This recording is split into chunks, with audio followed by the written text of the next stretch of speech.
Question है हमारे पास 4y² minus 20yz plus 25z² और इसको हम करेंगे, कैसे करना है वो देखना है हमने आंसर के तौर पे।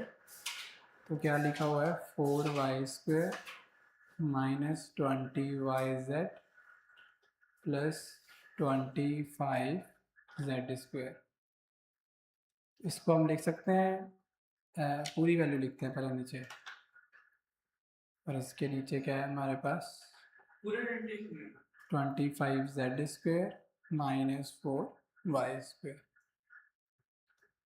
Now 4y² minus 20yz plus 20z कैसे ले सकते हैं, 2y² a² 5² plus b² minus 2ab। तो ये बन जाएगा a माइनस b का होल से यहाँ पे आएगा a² plus b² minus 2ab is equal to a minus b का होल ऑफ स्क्वायर। अब सेकेंड पार्ट को सॉल्व करते हैं। ठीक है, नाउ 25z² माइनस 4y² ये क्या बन जाएगा 5z² माइनस 2y²। तो ये बन गया a² माइनस b²। तो ये किसके इक्वल होता है a minus b a plus b। So this implies ऊपर क्या आएगा, ऊपर आएगा 2y माइनस 5z का होल स्क्वायर, ये आएगा ना, और नीचे आएगा 5z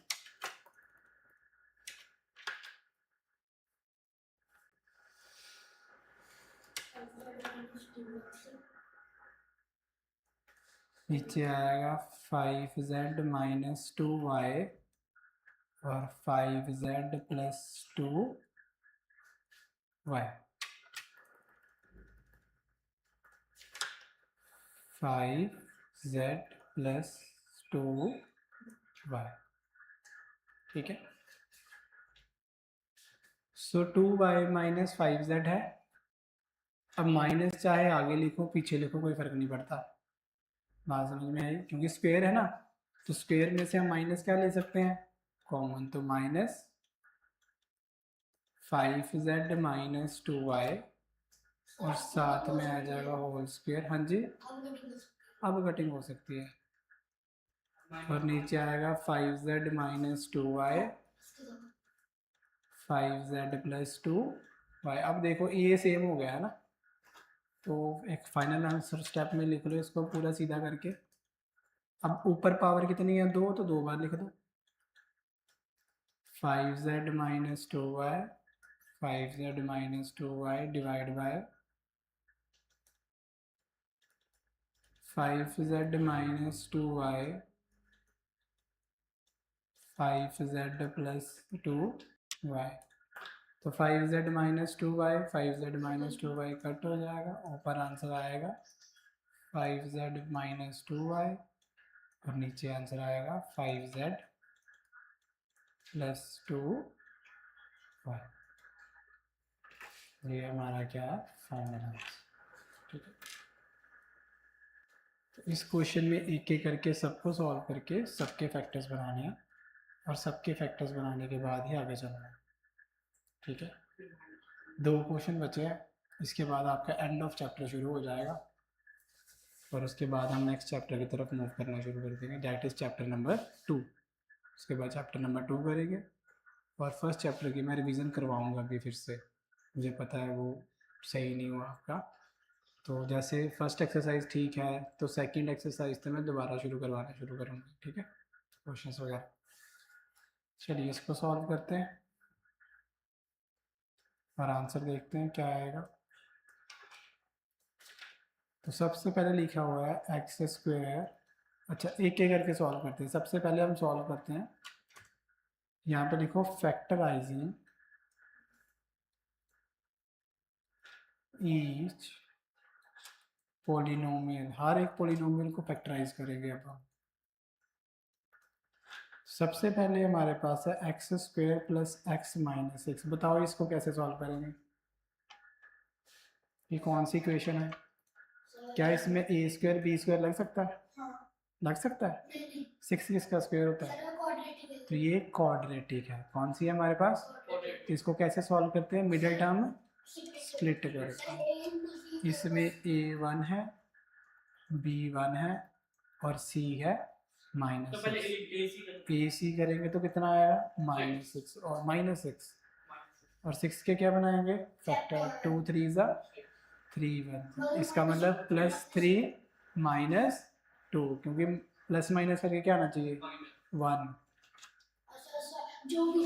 हाँ वो बड़ी होनी चाहिए। तो इसका मतलब इसके फैक्टर बन जाएंगे x square plus 3x -2x -6। अब यहाँ से x कॉमन आएगा, अंदर आएगा x + 3। यहाँ से -2 कॉमन आ जाएगा, अंदर आ जाएगा x + 3। एक फैक्टर बन जाएगा x + 3, एक बन जाएगा x -2। अब ये -2 कैसे आया? इस x को इस x से डिवाइड करो तो क्या बचा? बस उसको बाहर लिख दी। अभी एक पोलिनोमियल सॉल्व हो गया, अभी दूसरे को करना है। दूसरा क्या है हमारे पास? This implies x square -7x plus, ये भी कौन सी इक्वेशन है हमारे पास? क्वाड्रेटिक। अब इसको कैसे सॉल्व करेंगे? ध्यान से देखना। बताओ इसका a क्या है? 1, b क्या है? -7 और c क्या है? 12। a इंटू सी करेंगे तो कितना आएगा? 12 आएगा। समझ आया अनिकेत? 12 के हाँ लगा हुआ है, देखो ये रहा है। नहीं a इंटू सी करा ना अभी। a इंटू सी करना होता है ना पहले। अब 12 के क्या बनाने हैं बोलो? Prime factors. 2 5 ज़ा 2 6 ज़ा 2 3 ज़ा 3 1 ज़ा। अब यहाँ पे कौन सी टर्म है देखो? तो माइनस माइनस क्या होता है? प्लस। तो मल्टीप्लाई करके प्लस आ गया। इसका मतलब ये दोनों किस में होंगी? नेगेटिव में। समझ आया कि नहीं? -4 और -3 कितना होता है? 7। -7 plus minus minus plus sign आएगा, बढ़ेगा। बट जब मल्टीप्लाई होंगे माइनस माइनस तो क्या आएगा? पॉजिटिव। तो माइनस माइनस प्लस, उस केस में क्या आ जाएगा? 12 आ जाएगा। तो x square -4x -3x plus 12। तो यहाँ से x कॉमन आएगा, अंदर आएगा x -4। यहाँ से -3 कॉमन आएगा, अंदर आएगा x -4। एक वैल्यू बन जाएगी x -3, एक वैल्यू बन जाएगी x -4। हाँ हाँ कोई चक्कर नहीं। अभी हमने थर्ड पार्ट सॉल्व करना, नीचे वाला। इसके 4 पार्ट है टोटल। फिर चारों को डिवाइड करेंगे। जैसे इसको सॉल्व कर लिया, इसको कर लिया। अब ये भी क्या है मेरे पास? अब इसको सॉल्व करना है। सो नेक्स्ट हमारे पास है एक्स स्क्वायर -6x प्लस 8। अब मेरे को एक एक करके बच्चा बताएगा कि इसका क्या आंसर आएगा। बता नहीं कि इसमें ए क्या है? हाँ बताते जाना, ठीक है? दिलकश आपसे पूछूंगा मैं। ए क्या है मेरा? बी क्या है? -6 और सी क्या है? ए इंटू सी करेंगे तो कितना आएगा? 8 आएगा। अब 8 के क्या बनाने हैं? 2 4 ज़ा 2 2 ज़ा 2 1 ज़ा। तो 2 2 ज़ा 4, 4 और 2 मिलके क्या बनता है? 6 6 4 + 2 6। और यहाँ पे क्या है? इसका मतलब दोनों माइनस के, -4 एंड -2 -2, क्योंकि माइनस माइनस और 4 2 जा 8 हो जाएगा। और अगर प्लस की बात करें तो माइनस माइनस, तो माइनस का साइन बड़ा होगा और -4 -2 कितना हो जाएगा? -6। तो इसके फैक्टर क्या बनेंगे, x square minus 4x minus 2x plus 8। तो यहाँ से x कॉमन आएगा, यहाँ पे आएगा x माइनस 4, यहाँ पे माइनस 2 कॉमन आएगा, बिल्कुल सही। तो एक आया जी x माइनस 4 और एक आ गया x माइनस 2, ये मेरे फैक्टर्स हैं। अब करेंगे फोर्थ पार्ट को सॉल्व, जो कि है एक्स स्क्वेयर माइनस 9। इसको कैसे लिख सकते हैं, ए स्क्वेयर माइनस, और ये किसके इक्वल होता है, ए माइनस बी ए प्लस बी। ठीक है, अब इन सब की वैल्यू भरनी है आपने क्या करके, तो यहाँ पे लिखो सब्सटीट्यूटिंग, सब्सटीट्यूट करनी है ना वैल्यू, इसका मतलब होता है सब्सटीट्यूटिंग ईच पोलिनोमियल। हाँ जी, क्या समझाना, ये ए स्क्वायर माइनस बी स्क्वायर, तूने तो बताया ए plus b a minus B, ए मेरा एक्स है, बी मेरा, हाँ हाँ। अब वैल्यू भरेंगे, सबसे ऊपर क्या था वो देखो, सबसे पहले क्या थी एक्स प्लस 3 और साथ में था एक्स माइनस 2। अब इसके साथ क्या था देखो, इसके साथ था एक्स माइनस 4 एक्स माइनस 3 हो गया यार। अब इसको डिवाइड करेंगे तो क्या है नीचे, एक्स माइनस 4 एक्स माइनस 2 और एक्स माइनस 3 एक्स प्लस 3, 2 नहीं भाई plus 3, a minus b and a plus b. अब ये सारी ब्रैकेट में है ना, तो जिस जिसकी कटिंग होती है वो कर दो, एक्स माइनस 3 से एक्स माइनस 3 कट जाएगा, ये सब कटेंगे। हाँ, तो एक्स प्लस 3 के साथ एक्स प्लस 3, एक्स माइनस 2 के साथ एक्स माइनस 2, एक्स माइनस 4 के साथ x minus 4 and x minus 3 के साथ एक्स माइनस 3। ऊपर भी 1 और नीचे भी 1, आंसर आएगा 1। जीरो कैसे आएगा, माइनस थोड़ी कर रहा है। अच्छा, 2/2 क्या आंसर आता है, 0। तो बस अगर ये भी तो वही है, अगर हाँ ऐसे लिखा होता है 2 माइनस 2, तो फिर आंसर क्या आना था, डिवाइड में आंसर 1 आता है, प्लस माइनस में आंसर 0 आता है। हमारा फाइनल आंसर क्या आ गया, 1। क्लियर हो गया क्वेश्चन। लिखना है शुरू से, मैं ऊपर कर दूं, इसको ऑब्जर्व करना, आंसर देखना ध्यान से। तो क्या लिखा हुआ है, p की पावर 4 माइनस 16, ये सुनो है ना। तो नीचे क्या लिखा हुआ है देखो भाई, नीचे वैल्यू आएगा p का square minus 4p plus 4। Now p की पावर 4 माइनस 16 को हम लिख सकते हैं p के स्क्वायर का स्क्वायर, और यहाँ पे क्या आएगा 4 का स्क्वायर, यस और नो। अब इस पूरे को मानना है a और इस पूरे को क्या मानना है b, तो ये हमारी आइडेंटिटी क्या बन जाएगी, a plus b a minus b. देखो जो आपका p है ना, p स्क्वायर, ये पूरा का पूरा a है स्क्वायर समेत, तभी तो ऐसे बना है ये। आई बात समझ में, और यहाँ पे आप लिख देना है। अच्छा, अब देखो ध्यान से, अब इसको तो मैं कुछ नहीं कर सकता क्योंकि ये कोई आइडेंटिटी नहीं होती, तो इसको मैं फर्दर तोड़ सकता हूँ कि नहीं, देखो ध्यान से कैसे।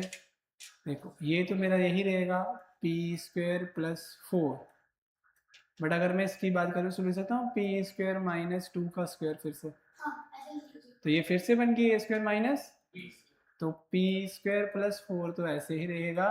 अब ये बन जाएगा p प्लस 2 p माइनस 2। आई बात समझ में, ऐसे लिखना। पहले मैंने इसको तोड़ा, ये ऐसे टूट गया, इसको तो मैं कुछ नहीं कर सकता क्योंकि इस प्लस वाला कोई फॉर्मूला ही नहीं होता, माइनस वाला होता है।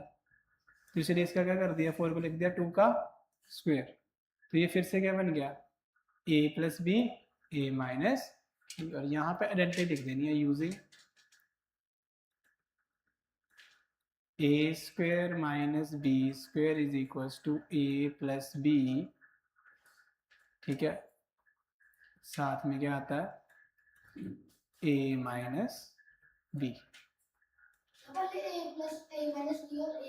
अरे लिख सकते हो यार, माइनस इधर उधर कर सकते हो, कोई चक्कर नहीं, मल्टीप्लाई में अच्छा 2 इंटू 3 और 3 इंटू 2 में क्या फ़र्क है, बस फिर वही तो लिखा है। अब a प्लस बी पहले लिख दे, a प्लस बी बाद में लिख दे, कोई फर्क नहीं पड़ता। मैंने तो इसलिए लिखा कि क्वेश्चन अच्छे समझ आएगा आप लोगों को, ठीक है, इतना क्लियर हुआ। चलिए नेक्स्ट,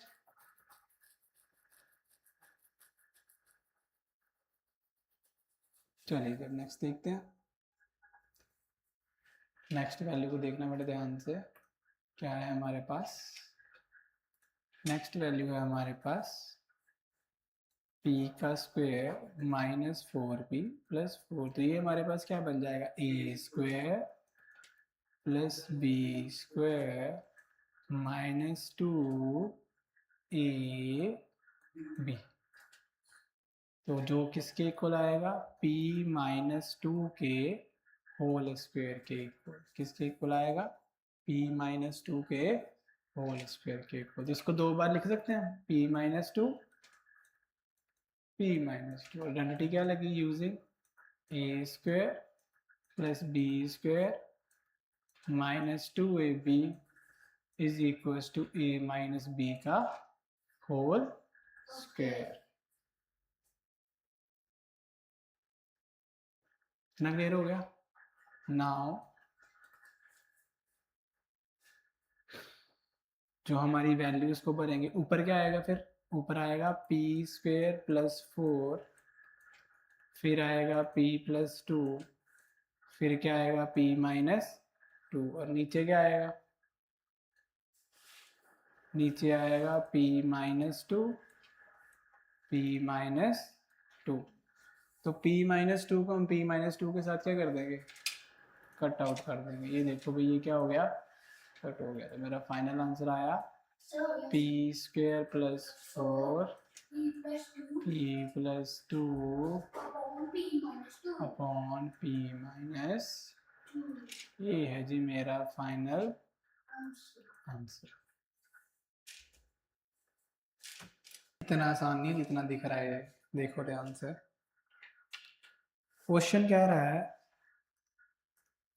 सारा has arranged a square of x unit, ठीक है, उसके पास एक स्क्वायर, हम बनाते जाएंगे देखते जाना आप, उसके पास एक स्क्वायर है, ठीक है, जिसकी साइड कितनी है हमारे पास x यूनिट, देखते जाना, ठीक है। तो ये भी x हो गया, ये भी x हो गया, इसका एरिया कितना हुआ, साइड इंटू साइड, इसका एरिया क्या होता है स्क्वायर का, side square, side into side होता है ना, तो x इंटू एक्स कितना होगा, एक्स स्क्वायर, जैसे 2 इंटू 2 क्या होता है 2 का होल स्क्वायर, इसी तरह x इंटू एक्स क्या होगा एक्स स्क्वायर। अब 8 rectangular strips of side x unit and width 1 unit, 8 उसने क्या यूज करी है, ऐसे स्ट्रिप्स यूज करी है। किसकी, कौन सी स्ट्रिप्स है, रेक्टेंगुलर स्ट्रिप्स है। कितनी है बोलो, 8, जैसे मैंने एक बनाई है ना, ऐसे कितनी है 8, तो मैं बीच में 8 लिख दूं, है ना, ऐसे डबल 8 है ना, 8 है टोटल, ठीक है। तो एक जो स्ट्रिप है उसकी साइड कितनी है बोलो, x, ये देखो, the rectangular strip of side, इसका मतलब जो उसकी लेंथ है वो कितनी है मेरे पास x यूनिट, यस और नो, देखो यहाँ से,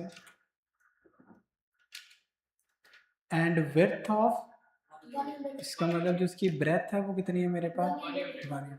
अब बताओ एक का एरिया कितना होगा, what is area of rectangle, length into, तो लेंथ मेरी कितनी है x, ब्रेथ कितनी है, तो टोटल एरिया कितना हो गया फिर x, तो a हो गया एक का, हाँ 1x, x ही बोलते हैं। ये हो गया 1 का, 8 रेक्टेंगल तो में से 1 का, तो अब है कितने मेरे पास 8, 1 का x है तो 8 का कितना होगा 8x। सीधी सी बात है, 1 का एरिया 2 है तो 3 का कितना होगा, तो 3 2 जा करके मल्टीप्लाई करते हो ना, तो बस 1 का एरिया कितना है x, कितना है, तो 8 का कितना होगा 8x। मान लो एक बंदे के पास 10 रुपए है, 10 बंदों के पास कितने रुपए होंगे, 10 इंटू 10 100।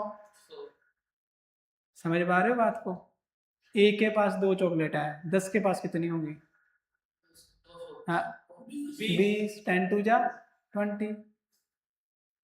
बस यही चीज है कि एक का एरिया कितना है मेरे पास x, 8 का कितना होगा 8x। और एक का एरिया कैसे निकाला, उसकी लेंथ कितनी थी x, ब्रेथ कितनी है, तो x इंटू 1 x ही है, तो एक का हो गया 8 से मल्टीप्लाई करेंगे तो कितना हो गया 8x। तो ये है एरिया ऑफ 8 रेक्टेंगल, ये बात ध्यान में रखना।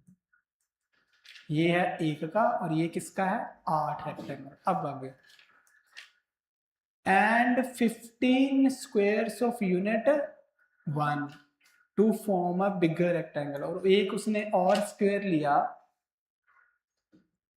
ठीक है, ऐसे स्क्वायर लिया जिसकी साइड कितनी है 1,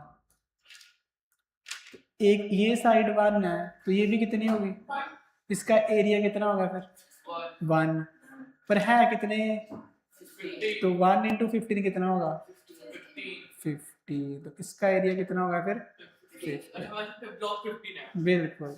और 1 का कितना था 1 ही था, तो एरिया ऑफ 15 कितना आएगा 15 इंटू 1 15, सीधी सी बात। अब उसने इन तीनों फिगर्स को कंबाइन करा, समझना ध्यान से, इन तीनों फिगर्स को कंबाइन करा और कंबाइन करके फॉर्म करा एक बड़ा रेक्टेंगल। क्या बनाया, एक बड़ा रेक्टेंगल। ऐसे करके मान लो एक बड़ा रेक्टेंगल बना, ठीक है, तीनों को जोड़ दिया। अब उसका ये क्वेश्चन है कि बताओ इसकी ब्रेथ और जो नया रेक्टेंगल बना है उसकी लेंथ क्या होगी। तो हमने लेंथ और ब्रेथ को फाइंड आउट करना है बड़े रेक्टेंगल। क्वेश्चन समझ आया, एक दो छोटे स्क्वायर और एक रेक्टेंगल को मिक्स करके एक बड़ा रेक्टेंगल बनाया, छोटे स्क्वायर का एरिया में पता है, ठीक है।